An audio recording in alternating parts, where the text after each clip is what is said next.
Your manager is probably terrible at their job.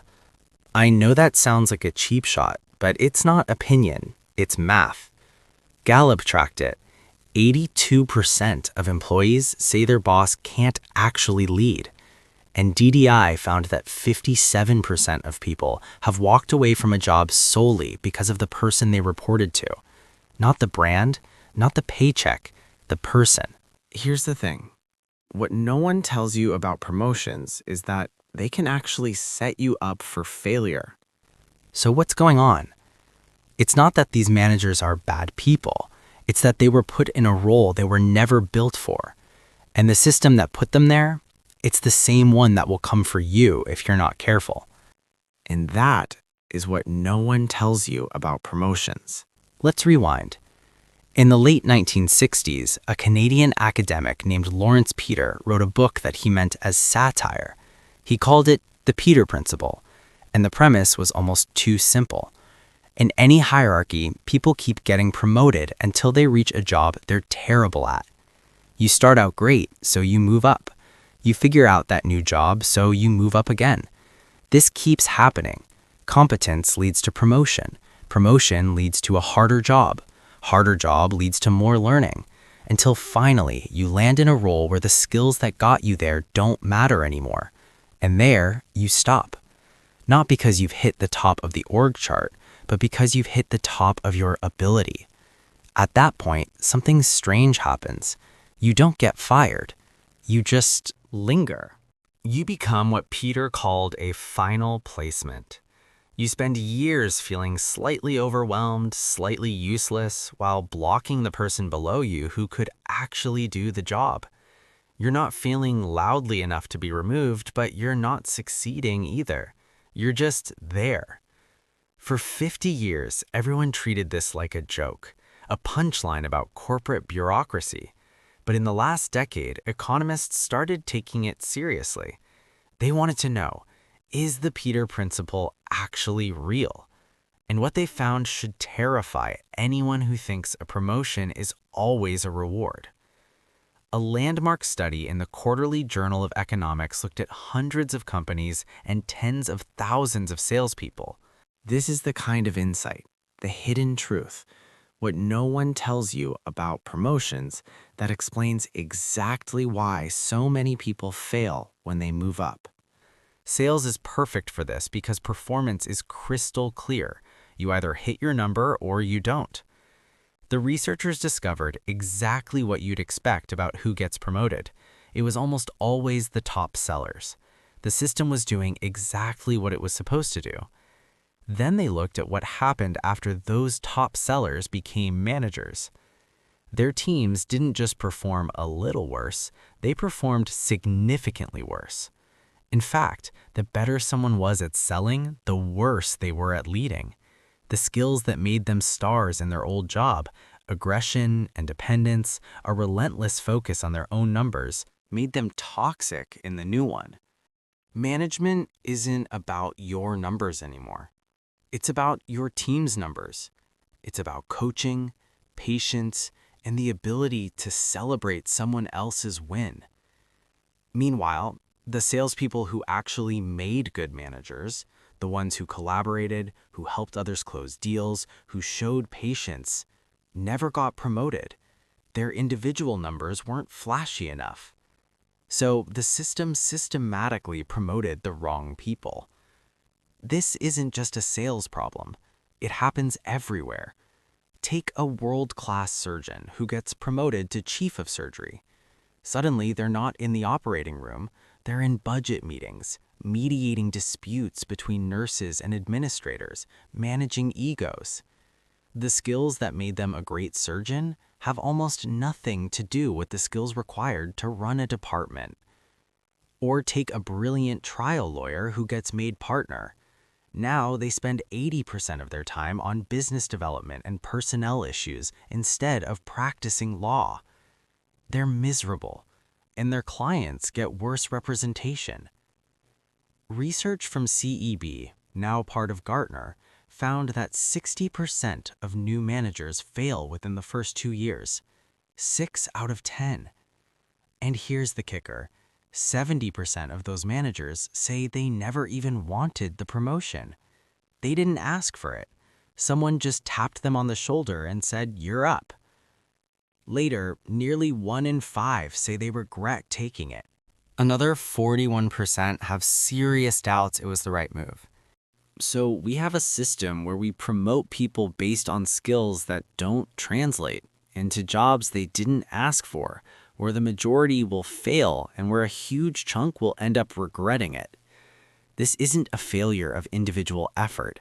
It's a design flaw in how we think about careers. There's a statistical reason it gets even worse. To get a promotion, you usually need a breakout year. You need to crush it. But any single year of performance is a mix of skill and luck. A hot market, a big client who happened to be in the market, a competitor who stumbled, all these things can inflate your numbers. When you get promoted based on that peak, something inevitable happens.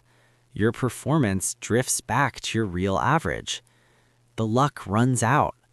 Now you're in a harder job with higher expectations, and a natural statistical correction looks like incompetence. You didn't get worse, the noise just faded. Most people visualize their career as a ladder. Each rung is higher, better, more prestigious.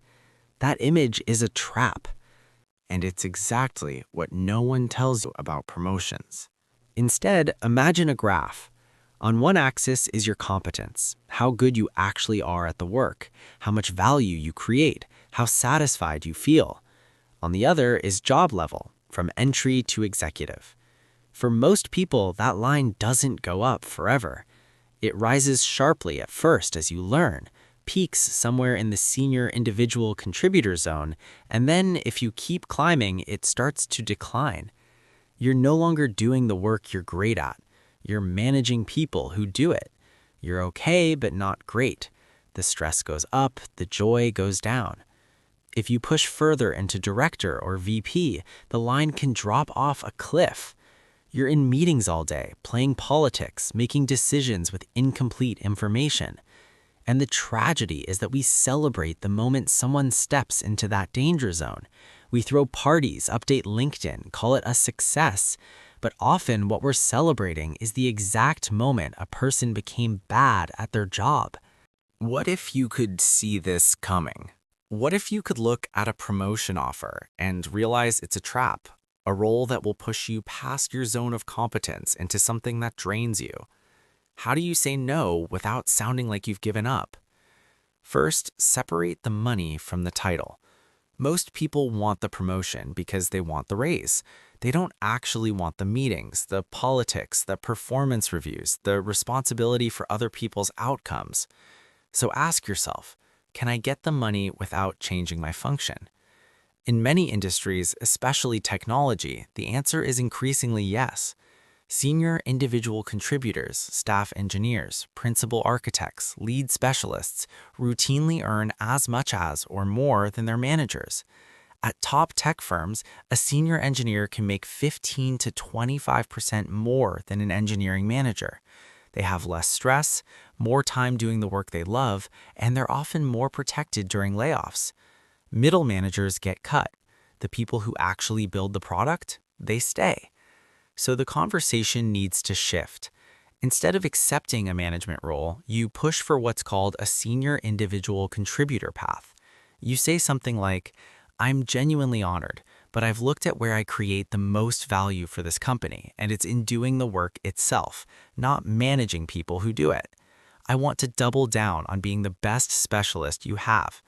Can we structure a path where I take on more complex projects, mentor junior team members, and get compensated for that impact without leaving the work I'm best at?" You're not rejecting responsibility, you're rejecting irrelevance. You're showing self-awareness, which is a form of leadership in itself. If the company says no, if they say the only way to advance is to become a manager, that tells you something critical. It means they're stuck in a 1950s model where career success has only one shape. And that might be a signal to find a company that understands value over titles. Here's the counterintuitive truth. Declining a promotion can actually boost your career. It signals confidence. It says you know exactly what you're good at and you're not chasing validation through titles. The people who grab every promotion often end up stressed, struggling, and eventually expendable. The person who stays in their zone of genius, who becomes so indispensable at the core work that no one else can replace them, that person has true leverage. And there's a deeper benefit that rarely gets discussed. When you're operating at the right level, you experience what psychologists call flow more often. You're challenged enough to stay engaged, but not so overwhelmed that you're constantly anxious. You sleep better. Your relationships improve. You're not bringing home stress every night. Over time, sustained excellence in a role you're genuinely good at creates more opportunities than the person who took the promotion, struggled for 2 years, and either burned out or got managed out. Excellence gets noticed. Struggle just gets tolerated until it can't be anymore. Gallup estimates that low employee engagement costs the global economy $8.8 trillion a year. That's 9% of global GDP. A huge slice of that comes from people managing roles they never should have accepted, leading teams they don't know how to lead. The Peter Principle isn't just a clever observation. The data backs it up. The sales study proves the mechanism. The failure rates confirm the outcome. Regression to the mean explains why it looks even worse than it is. If you say yes to every opportunity that comes your way, you will eventually end up in a room you don't understand, doing work you hate, waiting to either burn out or get fired. The smartest person in the room isn't always the CEO. Sometimes it's the person who climbed to the exact height they were happiest and most effective, and then had the wisdom to stop climbing. They optimized for satisfaction and impact, not for a better title on their LinkedIn profile. Because the goal isn't to reach the highest possible level. The goal is to find the level you do your best work, where you feel most alive, where you create the most value, and where you go home at night without dreading the next morning. For some people, that's the corner office. For most people, it's not. And knowing the difference, having the self-awareness to recognize your zone of genius and the courage to stay in it, that's the competitive advantage nobody talks about. The Peter Principle says you'll rise to your level of incompetence, but that's only true if you let the system make your decisions for you. If you take control, if you evaluate each opportunity based on what it actually requires rather than what title it carries, if you're honest with yourself about what you're good at and what would make you miserable, then you can break the pattern. You can be the person who knows exactly where they belong. And paradoxically, that clarity often leads to more success, more money, and more opportunity than the blind climbers ever achieve. Because organizations eventually learn to value the people who are genuinely excellent over the people who are merely ambitious. The excellent ones might not have the biggest titles, but they're the ones who actually make everything work. So, the next time someone offers you a promotion, don't just feel flattered. Ask yourself the real questions. Does this role match my actual skills? Will I enjoy the day-to-day work? Am I being promoted because I'm good at what I do now, or because I'd be good at what I do next? Those are two very different things. And if the honest answer is that you're being rewarded for excellence in a completely different game, if the skills that made you successful don't transfer to the new role, if you'd be trading mastery for mediocrity just to get a better title, then maybe the smartest thing you can do is say thank you, but no.